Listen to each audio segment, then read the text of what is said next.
তুমি রাজু টাকা নিয়ে কেন পালিয়েছো বলো? আমি পালাইনি টাকা নিয়ে। কি বলছো? অর্ডার বিক্রি করার পর আচ্ছা, একটা হোটেলে যায়, এই জন্য আমি জানি আমার তাড়িয়ে দিয়েছে রাজুদা। আর একটা কথা এখানে প্রমাণ হয়ে গেল, একটা ব্লগার দাদা সে ঘুমাতে গিয়ে বলেছিল পরোটা কিনে আনে, তাই নিয়ে ওনার পাঁচাটা ব্লগাররা বলেছিল আমাদের দাদা পরোটা কিনে আনে না, আমাদের দাদা বাড়িতে পরোটা বানায়, ঘুরিয়ে ঘুরিয়ে বানাচ্ছে, রাতে হাফ প্যান্ট করে বান্টু চুলকাচ্ছে, পরোটা বানাচ্ছে, অভিনয় করছে। তাহলে আজকে এই লোকটার উপর বদনাম দিচ্ছে যে পরোটা আমি টাকা দিতাম কিনে আনতো। তাহলে ভাবো কেমন ধরনের একটা নোংরা মিথ্যেবাদী লোক। পরোটা কিনে আনার জন্য টাকা দিত এই লোকটার কাছে, আর এখন বলছে আমি পরোটা বানাই।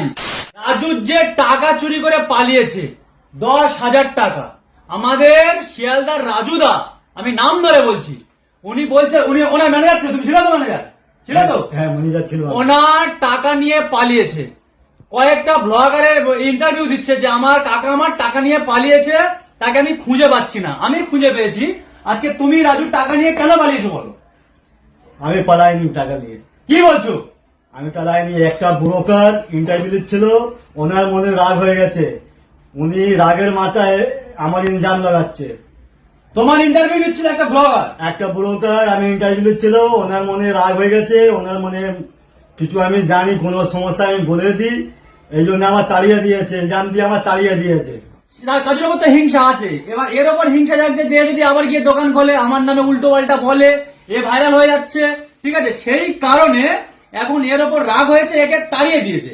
এ উদা হয়ে গেছিল, যাওয়ার পরে কোন একটা ব্লগার এর ইন্টারভিউ নিয়েছে যে রাজু কি কি করে বলো, এ তখন বলে দিয়েছে রাজু পরোটা কিনে আনে, সবকিছু করে।